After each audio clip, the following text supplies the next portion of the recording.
अस्सलाम वालेकुम स्टूडेंट्स, मैं हूं आपका फिजिक्स टीचर कमर मोहम्मद नबील और आप इस वक्त हैं नबील्स ऑर्बिट में। तो चलिए स्टार्ट करते हैं आज का टॉपिक।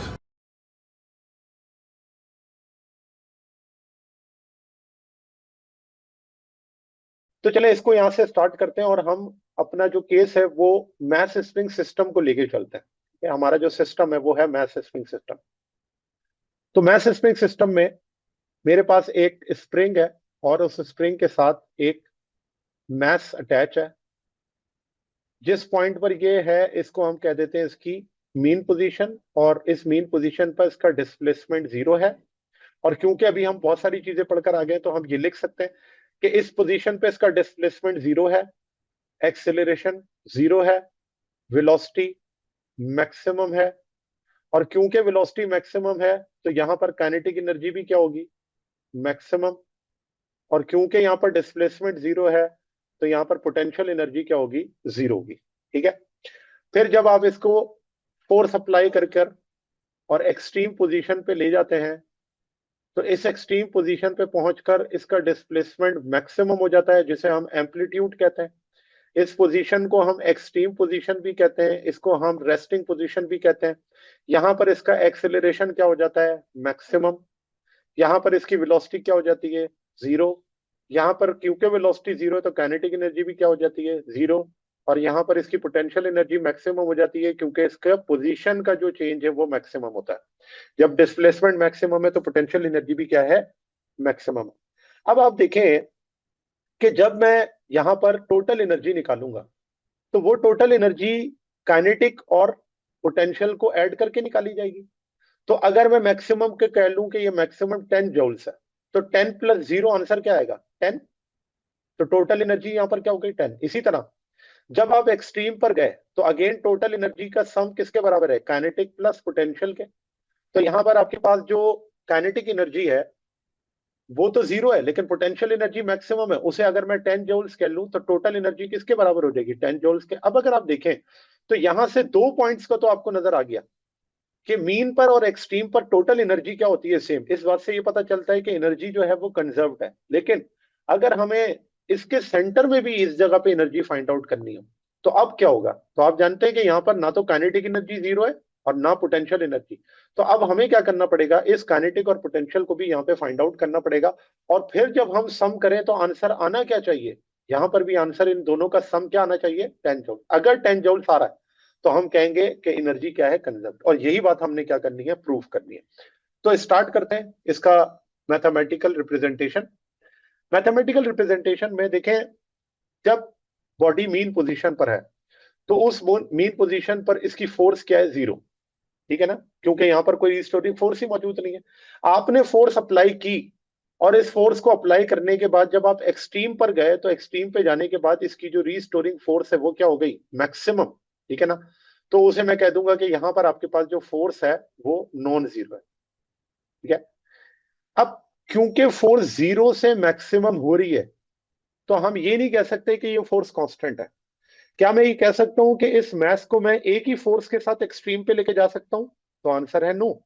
क्यों, क्योंकि हर पॉइंट पर इसके लिए मुझे क्या करनी पड़ेगी, फोर्स चेंज करनी पड़ेगी। और ऐसी फोर्स जो कि विद रिस्पेक्ट टू टाइम अपने मैग्नीट्यूड को चेंज करे, ऐसी फोर्स को हम वेरिएबल फोर्स कहते हैं। ठीक है। तो जो हमारे पास स्प्रिंग फोर्स या इलास्टिक फोर्स होती है वो वेरिएबल फोर्स होती है। इसी तरह रॉकेट प्रोपल्शन की फोर्स वेरिएबल है क्योंकि उसका मैग्नीट्यूड टाइम टू टाइम क्या होता है, वेरी करता है, चेंज होता है। तो यहाँ पे अगर आप देखें कि फोर्स क्योंकि चेंज हो रही है तो हम यहाँ पर फोर्स का लेंगे एवरेज। तो एवरेज कैसे लेंगे, जब मीन पोजीशन पे फोर्स थी जीरो थी, एक्सट्रीम पे पहुंच के फोर्स एफ हो गई, एवरेज लेने के लिए टू से क्या कर देंगे, डिवाइड। तो यहां पर आपके पास एवरेज फोर्स बराबर हो गई एफ अपॉन टू के। ठीक है।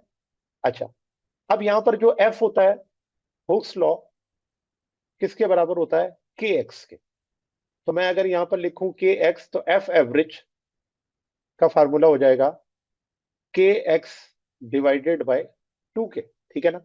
यहां से हमने क्या किया, एफ एवरेज को कैलकुलेट कर लिया और वो आ गया के एक्स अपॉन टू। अब देखें, जब मैंने इस बॉडी पर फोर्स लगाई और फोर्स लगाने की वजह से इसमें क्या हुआ, डिस्प्लेसमेंट। तो फोर्स इनटू डिस्प्लेसमेंट क्या होता है, वर्क। इसका मतलब इस बॉडी को मीन से एक्सट्रीम पे ले जाने के लिए मुझे क्या करना पड़ेगा, वर्क करना पड़ेगा, और वो वर्क इस मैस में क्या हो जाएगा, स्टोर। उसी को तो हम कहते हैं कि यहाँ पर वो रीस्टोरिंग फोर्स है जो इसको क्या करेगी, वापस लेकर आएगी। अब यहाँ पर एवरेज फोर्स मैंने निकाल ली, तो जब मैं इसके वर्क की बात करूंगा तो मैं लिखूंगा the work done on the mass, on mass in displacing from, in displacing from mean position to extreme position, mean position to extreme position। तो अब आप देखें कि जब मैं इसका वर्क लिखूंगा तो किस तरह से निकालूंगा। तो इसके लिए मैं करूंगा वर्क, जो यहां पर फोर्स है वो एवरेज फोर्स है, और जो डिस्प्लेसमेंट है उस डिस्प्लेसमेंट को हम क्या लिख देते हैं, यहां पर एक्स है। ठीक है, अच्छा जी। अब एफ एवरेज की वैल्यू आपको पता है, और वो किसके बराबर है, के एक्स अपॉन टू के। तो यहां पर हम एफ एवरेज की जगह उस वैल्यू को क्या कर देंगे, सब्सटीट्यूट कर देंगे। तो यहाँ पे आपके पास आ जाएगा work is equals to, F average की जगह क्या आ गया, के एक्स डिवाइडेड बाई टू, और यहाँ पर क्या आ गया, एक्स। एक्स एक्स से मल्टीप्लाई करेगा तो आंसर क्या आ जाएगा, हाफ के एक्स स्क्वायर। अब अगर आप देखें कि ये जो वर्क है वो हमने किया बॉडी के ऊपर, तो वो बॉडी के अंदर वर्क उस पॉइंट पर स्टोर हो गया, और उस एनर्जी को हम क्या कहते हैं, पोटेंशियल एनर्जी। और वो पोटेंशियल एनर्जी रिप्रेजेंट होती है यू से, यानी कि इस वर्क की जगह पर मैं लिख सकता हूं यू, और यू क्या है, पोटेंशियल एनर्जी है। और फार्मूला हमारे पास बन गया हाफ के एक्स स्क्वायर। अब ये जो फार्मूला मैंने यहां से हाफ के एक्स स्क्वायर बनाया है, ये एक्स जो है वो डिस्प्लेसमेंट है, और डिस्प्लेसमेंट के बारे में मैंने आपको बताया था, ये एनी डिस्टेंस है फ्रॉम द मीन पोजीशन। तो हम ये लिख सकते हैं, ये है potential energy, potential energy at any point. ये ना तो मीन पर है और ना ही एक्सट्रीम पर है, एट एनी पॉइंट। अच्छा, अब इसी एनर्जी को अगर मैंने कहां पर निकालना हो, मीन पर और एक्सट्रीम पर, तो देखिए मीन के लिए मैं क्या करूंगा, मैं जानता हूं कि मीन पर x is equals to zero. तो अगर x is equals to zero है मीन पर, तो हम यहां पर x की जगह जब जीरो पुट करेंगे तो मुझे बताएंगे फार्मूला फिर से क्या बन जाएगा। तो इस फार्मूले को मैं लिखता हूं, ये फार्मूला हो जाएगा u is equals to, x की जगह जीरो पुट किया तो पोटेंशियल एनर्जी भी क्या आ गई, जीरो आ गई। और ये आपके पास जो पोटेंशियल एनर्जी है ये किस जगह पर आई है, मीन पोजीशन पर। देखें ऊपर हमने यही बात की थी ना, कि जो पोटेंशियल एनर्जी होती है वो मीन पोजीशन पर क्या होती है, जीरो होती है। Potential energy at mean position या मीन पॉइंट। अच्छा, अब ये दो चीजें हमने निकाल ली, अब हम निकालते हैं क्या, तीसरी, मीन पोजीशन। तो थर्ड आपके पास क्या है कि अगर हम एक्सट्रीम पोजीशन पर जाएं, तो एक्सट्रीम पोजीशन पे पहुंचने के बाद अब आपके पास पोटेंशियल एनर्जी क्या हो जाएगी। तो अब एक्सट्रीम पोजीशन के लिए हम क्या पुट करेंगे, x is equals to x not. ये कहां पर है, एक्सट्रीम का जो डिस्प्लेसमेंट होता है वो है एक्स नॉट। तो इस इक्वेशन के अंदर ही जो हमारे पास है, इस इक्वेशन के अंदर ही मैं x की जगह एक्स नॉट पुट करूं तो मुझे बताएं पोटेंशियल एनर्जी किसके बराबर हो जाएगी, u is equals to half के, एक्स की जगह क्या आ गया, एक्स नॉट स्क्वायर। ठीक है, तो ये इक्वेशन हमारे पास बन गई, और ये इक्वेशन किस पॉइंट पर है, एक्सट्रीम पॉइंट पे। तो आपको नजर आ रहा है एक्सट्रीम पॉइंट पे पोटेंशियल एनर्जी क्या है, मैक्सिमम है, क्योंकि डिस्प्लेसमेंट मैक्सिमम है। तो मैं यहां लिख दूंगा, ये मैंने पोटेंशियल एनर्जी निकाल ली एट एक्सट्रीम पोजीशन। तो आप यहां पर अगर देखें कि हमने 3 पॉइंट पर पोटेंशियल एनर्जी फाइंड आउट कर ली। अब इसी तरह से इन 3 पॉइंट्स के ऊपर मैं क्या फाइंड आउट करूंगा, काइनेटिक एनर्जी को फाइंड आउट करूंगा। ठीक है, तो ये मेरे पास पोटेंशियल एनर्जी हो गई एट एनी पॉइंट, फिर पोटेंशियल एनर्जी हो गई एट मीन पोजीशन, फिर पोटेंशियल एनर्जी हो गई एट एक्सट्रीम पोजीशन। अब हमने अगर एक्सट्रीम पोजीशन और सॉरी काइनेटिक एनर्जी को फाइंड आउट करना है हर एक पोजीशन के ऊपर, तो मैं इसके साइमल्टेनियसली इसको सॉल्व करता हूं, ताकि आपको ये नजर भी आता रहे कि हमने किस तरह से इनको आपस में रिलेट किया था। अच्छा, तो अब देखें, काइनेटिक एनर्जी निकालने के लिए मैं काइनेटिक एनर्जी का फॉर्मूला यूज करता हूं। तो मैं इसको साथ साथ ही सॉल्व कर लेता हूं, आपको आसानी रहेगी समझने में। चले, तो काइनेटिक एनर्जी के लिए हम यूज करते हैं half m v square. Half m v square. अच्छा, जो वेलोसिटी है सिंपल हार्मोनिक मोशन में, वो अभी हम ड्राइव कर आए हैं, projection of simple harmonic motion, uniform circular motion और सिंपल हार्मोनिक मोशन, वो बराबर थी v is equals to omega x not square minus x square. ठीक है ना, ये आपके पास वेलोसिटी है। और मैंने कहा था कि इस फॉर्मूले को अगर आप मैथ स्प्रिंग सिस्टम के लिए यूज करेंगे तो आपको ओमेगा पुट करना पड़ेगा, और वो ओमेगा किसके बराबर है, के अपॉन एम के। तो मुझे बताएं, अगर मैं इस ओमेगा की जगह के अपॉन एम पुट कर दूं तो मेरे पास वेलोसिटी का फार्मूला क्या बन जाएगा। तो उस वेलोसिटी के फार्मूले को मैं लिख सकता हूं इस तरह से, के अपॉन एम। ठीक है, और यहां पर आपके पास क्या आ गया, x not square minus x square. ठीक है। अच्छा, अब इस v को आपने उठाकर कहां पुट करना है, ये जो v आपके पास आया है under root k upon m x not square, इसको आपने पुट करना है काइनेटिक एनर्जी के फार्मूले में इस जगह पर। और क्योंकि काइनेटिक एनर्जी के फार्मूले में इस v के ऊपर स्क्वायर भी है, तो आपने क्या करना है, इसका स्क्वायर भी ले लेना है। तो चले हम स्क्वायर भी ले लेते हैं। तो v स्क्वायर किसके बराबर हो जाएगा, स्क्वायर से रूट क्या हो जाएगा दूसरी तरफ कैंसिल। तो इक्वेशन क्या बन जाएगी, k upon m x not square minus x square. ठीक है, ये आपके पास वेलोसिटी का स्क्वायर आ गया। अब आप क्या करें, सब्स्टिट्यूट करते हैं, put v square in equation, इस इक्वेशन को हम कह देते हैं इक्वेशन वन, और इस इक्वेशन में हम पुट कर देते हैं इक्वेशन वन में। तो हमारे पास जो काइनेटिक एनर्जी है वो किसके बराबर आ जाएगी, तो वो काइनेटिक एनर्जी आ जाएगी वन ऑन एम, और ये हो जाएगा x not square minus x square. तो देखिए, जब मैं ये सब्स्टिट्यूट करूंगा, ये m और ये m क्या हो जाएगा, कैंसिल। और कैंसिल होने के बाद मेरे पास जो काइनेटिक एनर्जी है वो बराबर आ जाएगी हाफ के x not square minus x square. ठीक है, ये मैंने काइनेटिक एनर्जी निकाल ली। अब इस काइनेटिक एनर्जी को मैं अगर अंदर के को और हाफ को मल्टीप्लाई कर दूं तो इसे मैं इस तरह भी लिख सकता हूं, हाफ के x not square minus half के एक्स स्क्वायर। ठीक है, ये मैंने निकाल ली काइनेटिक एनर्जी। और ये काइनेटिक एनर्जी जो है, ये जिस काइनेटिक एनर्जी को, या इस इक्वेशन को हम कह सकते हैं कि ये काइनेटिक एनर्जी है एट एनी पॉइंट। ठीक है, इस काइनेटिक एनर्जी को हम कहते हैं एट एनी पॉइंट, क्योंकि इसके अंदर क्या है कि आपके पास एक्स नॉट स्क्वायर भी है और के एक्स स्क्वायर भी है, यानी कि डिस्प्लेसमेंट भी है और डिस्टेंस भी है।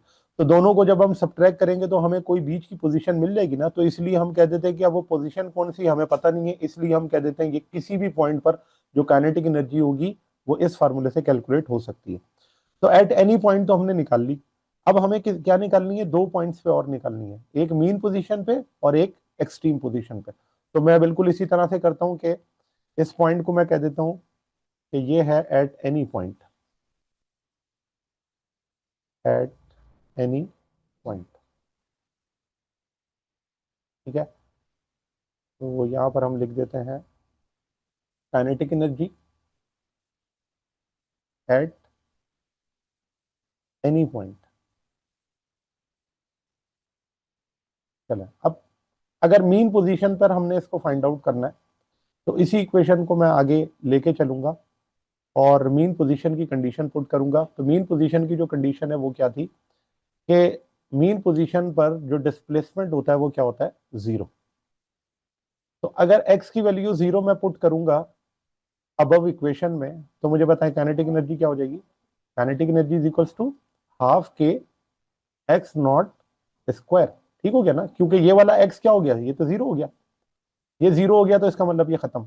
अब हमने जो ये एनर्जी निकाल ली, ये एनर्जी किस जगह पर है, एट मीन पोजीशन। और आप देख सकते हैं कि मीन पोजीशन पर हमारा जो आंसर है वो मैक्सिमम आ रहा है। ठीक है ना, क्योंकि इसमें एक्स नॉट स्क्वायर एक्चुअली क्या है, एक्स नॉट स्क्वायर ये आपके पास काइनेटिक एनर्जी है जो कि मैक्सिमम है कहां पर, मीन पोजीशन पर। तो हम लिखेंगे ये आपके पास पॉइंट आ गया kinetic energy at mean position, at mean position. अब हम इस काइनेटिक एनर्जी को कैलकुलेट करेंगे एक्सट्रीम पोजीशन पर। तो काइनेटिक एनर्जी एक्सट्रीम पोजीशन पे निकालने के लिए उसकी कंडीशन है कि अगर मैं x को पुट करूं क्या, x नॉट, क्योंकि एक्सट्रीम पोजीशन पर x जो होता है वो x नॉट के बराबर होता है। तो एक्सट्रीम, और अब देखिए मैं इस इक्वेशन के अंदर जब x की जगह पर, ये जो x है इसकी जगह x नॉट पुट करूंगा तो क्या मेरा आंसर आ जाएगा कि काइनेटिक एनर्जी हाफ के x not square minus half के एक्स नॉट स्क्वायर, और ये दोनों क्या है, सेम टर्म्स हैं। जब ये दोनों सेम टर्म्स हैं और पॉजिटिव नेगेटिव के साथ हैं तो हम कह सकते हैं ये दोनों कैंसिल आउट हो जाएंगे, और जब ये कैंसिल आउट होंगी तो हम कहेंगे कि काइनेटिक एनर्जी क्या हो गई, यहाँ पर जीरो हो गई। और ये काइनेटिक एनर्जी हमने निकाली है कहाँ पर, एक्सट्रीम पोजीशन पर। तो ये काइनेटिक एनर्जी हो गई एक्सट्रीम पोजीशन पर। तो मैं यहाँ लिख देता हूँ, ये आपके पास है kinetic energy eight extreme position, extreme position, ठीक है। अच्छा, अब देखें हमने क्या किया, 3 पॉइंट्स पर काइनेटिक एनर्जी निकाल ली और 3 पॉइंट्स पर हमने क्या निकाल ली, पोटेंशियल एनर्जी। अब हमने करना क्या है, हमने ये करना है कि इन एनर्जीज को अब हमने सम करके टोटल एनर्जी कैलकुलेट करनी है, और वो टोटल एनर्जी तीनों पॉइंट्स पर क्या आनी चाहिए, सेम आनी चाहिए, ठीक है ना। तो अब हम यही काम करते हैं कि इसमें टोटल एनर्जी निकालने के लिए, और ये ग्राफिकल रिप्रेजेंटेशन फिर हम इसकी इसके बाद डिस्कस करेंगे, क्योंकि इसके अंदर टोटल एनर्जी जब तक आपके पास नहीं कैलकुलेट हुई होगी तो हमें ये नहीं पता चलेगा, ठीक है। तो ये मैं इसकी गल, अब ये इक्वेशन सही है। अब देखें ये इस तरह से है ना कि आमने सामने आपको समझ आ रहा है कि एनी पॉइंट के ऊपर पोटेंशियल एनर्जी क्या है, एनी पॉइंट पर काइनेटिक एनर्जी क्या है। फिर इसी तरह मीन पोजीशन पे पोटेंशियल एनर्जी क्या है, mean kinetic energy mean position पे क्या है। इसी तरह एक्सट्रीम पोजीशन पे पोटेंशियल एनर्जी क्या है और एक्सट्रीम पोजीशन पर काइनेटिक एनर्जी क्या है, ठीक है। अब हम क्या करते हैं कि इन पॉइंट्स की बेसिस पर टोटल एनर्जी क्या कर लेते हैं, फाइंड आउट कर लेते हैं। तो ये भी इसी तरह करूंगा, मैं तीनों पॉइंट्स के ऊपर इसको कैलकुलेट करूंगा। तो मैं सबसे पहले निकालता हूं total energy at any point, ठीक है, total energy at any point. तो जब मैं टोटल एनर्जी निकालता हूं एट एनी पॉइंट पर, तो टोटल एनर्जी एक्चुअली सम होती है काइनेटिक प्लस पोटेंशियल का, ठीक है। तो हम यहां पर इसको सॉल्व कर लेते हैं। Total energy is equal to kinetic energy plus potential energy. तो अब देखें कि एनी पॉइंट पर काइनेटिक एनर्जी क्या थी, तो हम पर चलते हैं, ये हमारे पास वैल्यू लिखी हुई है कि at any point kinetic energy बराबर है हाफ के एक्स नॉट स्क्वायर के और माइनस हाफ के एक्स स्क्वायर के। तो ये वैल्यू हमने इधर पुट करनी है। तो मैं ये लिखता हूं हाफ के x not square minus half के एक्स स्क्वायर, और potential energy at any point क्या है, वो है हाफ के एक्स स्क्वायर, ठीक है। तो यहां पर हम पुट कर देते हैं हाफ के एक्स स्क्वायर। अब आप देखें कि यहाँ पे जो सिमिलर टर्म्स हैं वो एक माइनस के साथ है और एक प्लस के साथ है, तो ये दोनों क्या हो जाएंगी, कैंसिल आउट, और मेरे पास जो टोटल एनर्जी है वो किसके बराबर आ जाएगी। तो मैं लिखता हूं कि यहाँ पर आपके पास जो टोटल एनर्जी है एट एनी पॉइंट वो बराबर आ गई किसके, हाफ के एक्स नॉट स्क्वायर के, ठीक है। ये आपके पास टोटल एनर्जी हमारे पास कैलकुलेट हो गई एट एनी पॉइंट। अब हम निकालते हैं कहां पर, मीन पोजीशन पर। तो total energy at mean position, at mean position. तो मीन पोजीशन पे जब मैं टोटल एनर्जी निकालूंगा तो वो टोटल एनर्जी अगेन सम है किसका, kinetic energy plus potential energy का। और आप जानते हैं कि मीन पोजीशन पर जो काइनेटिक एनर्जी होती है वो मैक्सिमम होती है, जबकि मीन पोजीशन पे पोटेंशियल एनर्जी क्या होती है, जीरो। तो ये तो जीरो है, और काइनेटिक एनर्जी किसके बराबर है, तो ऊपर हम चल के देख लेते हैं। तो काइनेटिक एनर्जी मीन पोजीशन पे बराबर है हाफ के एक्स नॉट स्क्वायर के, देखें ये लिखा हुआ है हाफ के एक्स नॉट स्क्वायर। तो मैं ये उठाकर पुट कर देता हूँ इस जगह पर, तो आपको ये बात समझ आ जाएगी कि जब मैं इसको लिखता हूँ तो ऊपर वाला आंसर और नीचे वाला आंसर दोनों सेम होगा। तो total energy again mean position पे क्या आ गई, हाफ के एक्स नॉट स्क्वायर। तो इससे ये बात पता चल जाती है कि एनर्जी क्या है, कंजर्व्ड है। अब 2 पॉइंट पे हमने निकाल ली तो तीसरे पॉइंट पे भी इसका कंजर्व्ड होना बनता है। तो अब हम निकालते हैं किस पर, एट एक्सट्रीम पोजीशन पर, total energy eight extreme position. तो इस एक्सट्रीम पोजीशन पर अगेन एक एनर्जी आपके पास जीरो होगी और एक एनर्जी क्या होगी, मैक्सिमम। तो कौन सी एनर्जी जीरो होगी, वो है काइनेटिक एनर्जी, क्योंकि उस एक्सट्रीम पोजीशन को हम रेस्टिंग पॉइंट भी कहते हैं ना। तो यहाँ पर आपके पास काइनेटिक एनर्जी जीरो और पोटेंशियल एनर्जी मैक्सिमम, और वो किसके बराबर है, हाफ के एक्स नॉट स्क्वायर के। तो यहाँ पर अगर आप देखें तो अगेन टोटल एनर्जी किसके बराबर आ गई, तो टोटल एनर्जी बराबर आ गई हाफ के एक्स नॉट स्क्वायर के, हाफ के एक्स नॉट स्क्वायर। और अगर देखा जाए तो अब ये तीनों पॉइंट्स पर एनर्जी अगर हम देखें तो वो एनर्जी तीनों पॉइंट पर क्या है, सेम है, जो आपको ये रिप्रेजेंट कर रही है कि सिंपल हार्मोनिक मोशन में भी एनर्जी जो होती है वो हर पॉइंट पर क्या होती है, कंजर्व्ड होती है। टोटल एनर्जी हर पॉइंट पर कंजर्व्ड होती है, ठीक है ना। तो ये आपके पास प्रूव हो गया कि काइनेटिक एनर्जी और पोटेंशियल एनर्जी का जो सम है, किसी भी हम पॉइंट के ऊपर कैलकुलेट करें, चाहे वो एक्सट्रीम पॉइंट हो, चाहे वो मीन पॉइंट हो, चाहे वो एनी पॉइंट हो, हम देखते हैं कि उसकी एनर्जी क्या है, हर पॉइंट पर टोटल एनर्जी सेम है। अब इस चीज को ग्राफिकली हम किस तरह से रिप्रेजेंट करते हैं, जैसे आपके करिकुलम में या आपके बुक के अंदर इसका एक ग्राफ दिया हुआ है, और वो ग्राफ क्या रिप्रेजेंट कर रहा है।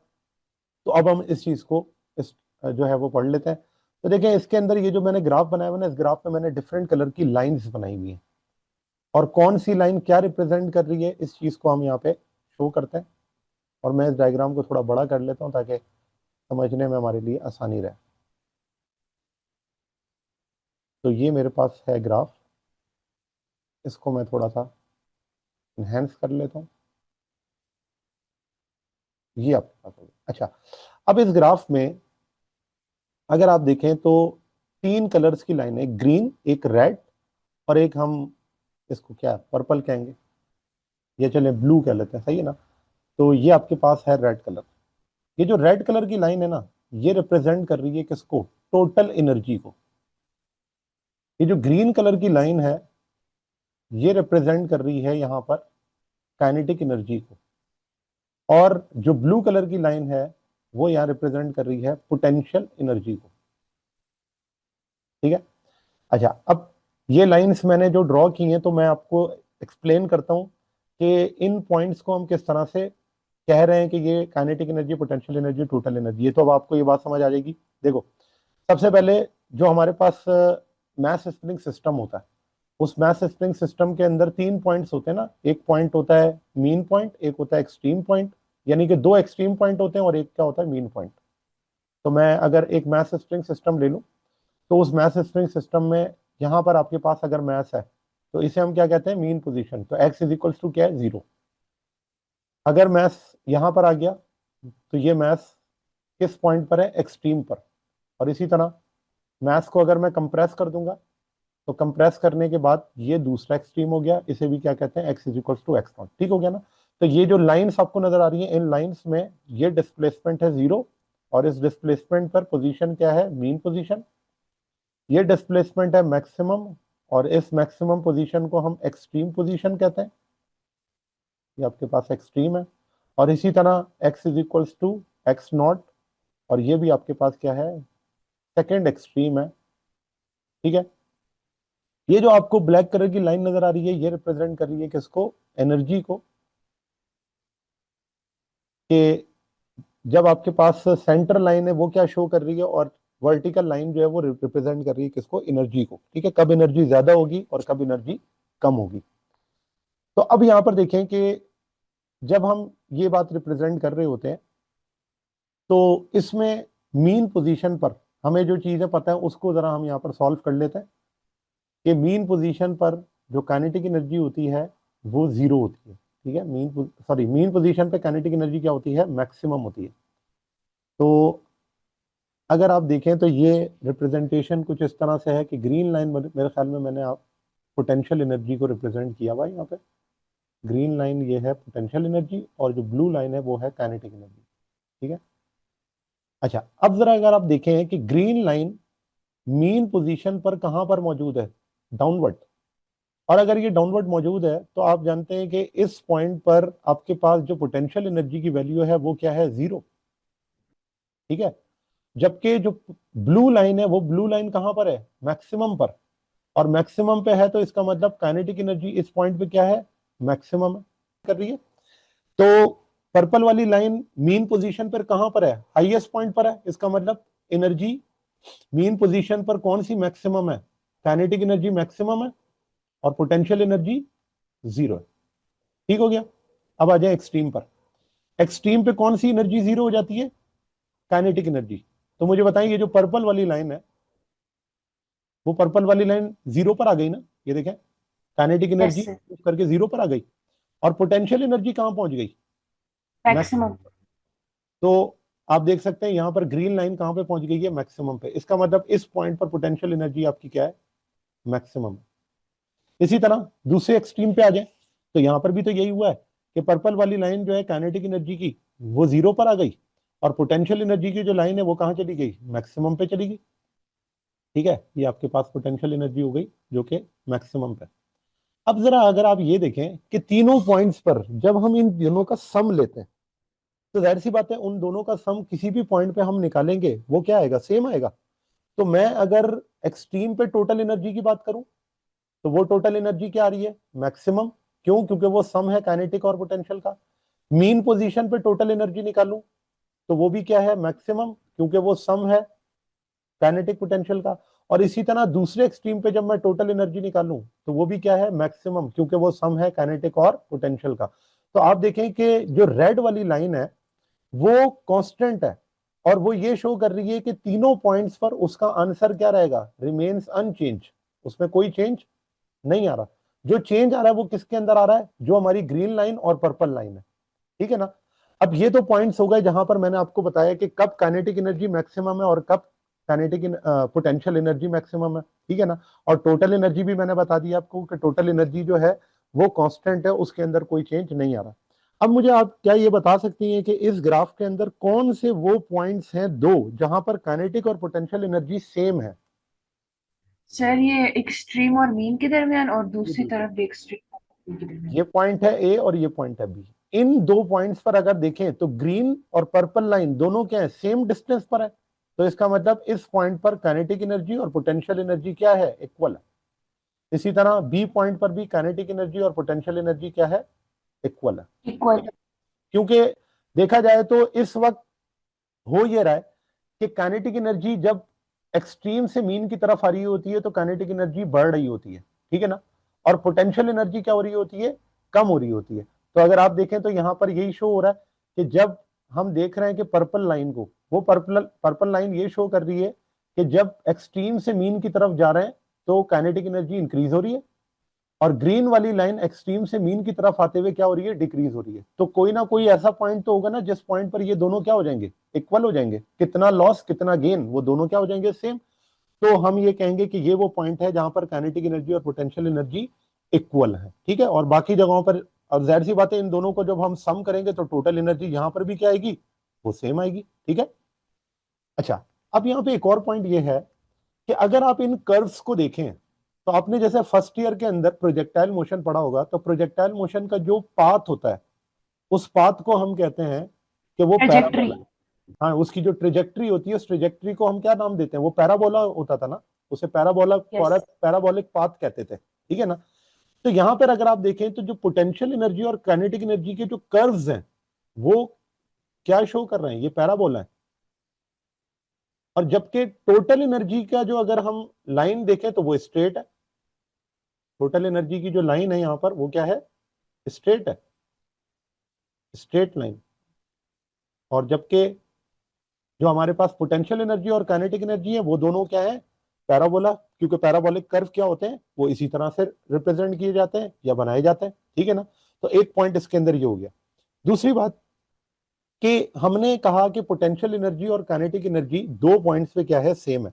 तो मैं अगर यहां पर ये पॉइंट लिखूं कि वो कितने नंबर ऑफ पॉइंट्स हैं जिसमें काइनेटिक और पोटेंशियल एनर्जी सेम होती है, तो टू। यहां पर हम कहेंगे वो है 2 पॉइंट्स। ठीक है ना? अच्छा, तो एक तो ये बात हो गई, काइनेटिक एनर्जी और पोटेंशियल एनर्जी 2 पॉइंट्स पे सेम है। अच्छा, अब ये जो काइनेटिक एनर्जी और पोटेंशियल एनर्जी का सेम पॉइंट है वो एक वाइब्रेशन में कितनी दफा रिपीट होता है? In one vibration. ये जो काइनेटिक एनर्जी और चार पोटेंशियल, दफा। 4 दफा। गुड। ये 4 दफा रिपीट होता है। ठीक है ना? तो अगर हम लिखें हाउ मेनी टाइम्स, तो हाउ मेनी टाइम्स में आंसर होगा 4 4। टाइम्स। क्योंकि अगर आप मैथ स्ट्रिंग सिस्टम को ऑब्जर्व करें तो एक्सट्रीम से अगर स्टार्ट करें तो एक्सट्रीम से पहले मीन की तरफ जाते हुए एक दफा होगा, फिर मीन से एक्सट्रीम की तरफ जाते हुए दूसरी दफा होगा, फिर एक्सट्रीम से फिर मीन की तरफ आते हुए तीसरी दफा होगा, और उसके बाद फिर मीन से एक्सट्रीम की तरफ जाते हुए चौथी दफा होगा। तो एक वाइब्रेशन में काइनेटिक और पोटेंशियल एनर्जी आपस में 4 दफा क्या होती है, इक्वल होती है, ठीक है ना। और इस चीज को मैं यहाँ पर इसकी वेव के जरिए भी ड्रॉ करके बता सकता हूँ कि अभी हमने ऊपर जो है वो पर्पल लाइन को काइनेटिक एनर्जी से शो किया था, ठीक है ना। तो देखिए मैं यहाँ पर ना इसको रिप्रेजेंट करता हूँ, ये पर्पल लाइन है, और यहाँ से हम शो कर देते हैं कि ये आपके पास काइनेटिक एनर्जी की वेव है। ये जो पर्पल लाइन है ये मैंने शो की है किसके लिए, काइनेटिक एनर्जी के लिए। अच्छा, और जो पोटेंशियल एनर्जी थी उसको हम इस तरह से शो करते हैं, ये आपके पास है पोटेंशियल एनर्जी। सर ये 2 लाइंस को क्रॉस करके आगे जाइए। हाँ, मैं आपको सिर्फ ये बता रहा हूँ नंबर ऑफ पॉइंट्स क्या है ना, एक पॉइंट, दूसरा पॉइंट, तीसरा पॉइंट, और ये फोर्थ पॉइंट। इसका मतलब ये हुआ कि एक वेव के या एक वाइब्रेशन में कितनी दफा kinetic energy potential energy same होती है, तो ये 4 पॉइंट्स है, ठीक है। काइनेटिक एनर्जी और potential energy, number 1, number 2, number 3 and number 4। ये जो पर्पल वाली लाइन है वो क्या रिप्रेजेंट कर रही है, काइनेटिक एनर्जी को, और जो ग्रीन वाली लाइन है वो क्या रिप्रेजेंट कर रही है, पोटेंशियल एनर्जी को। Potential energy. और ये पूरी एक वाइब्रेशन है। कैसे पता चल रहा है एक वाइब्रेशन है, तो अगर आप देखें तो एक वाइब्रेशन के लिए जो टाइम पीरियड होता है उसे हम कहते हैं टी, ठीक है ना। तो जब हम आधी वेव के लिए बात करेंगे तो वो क्या हो जाएगा, T/2, उसकी आधी का क्या हो जाएगा, T/4, और उसकी दरमियान में क्या हो जाएगा, 3T/4। तो आप देखें एक कंप्लीट वाइब्रेशन के लिए 4 दफा आपकी जो काइनेटिक एनर्जी पोटेंशियल एनर्जी वो इक्वल, जबकि ये जो स्ट्रेट लाइन आ रही है ये क्या रिप्रेजेंट कर रही है, टोटल एनर्जी को, और वो टोटल एनर्जी हर पॉइंट पर क्या है, सेम। जी स्टूडेंट्स, तो ये था आज का हमारा टॉपिक। उम्मीद है आपको टॉपिक समझ आया होगा। अगर आप नबील्स ऑर्बिट में रहना चाहते हैं तो सब्सक्राइब करें, और नई आने वाली वीडियोस के लिए बेल आइकन प्रेस करें। Thank you very much. Allah हाफिज़।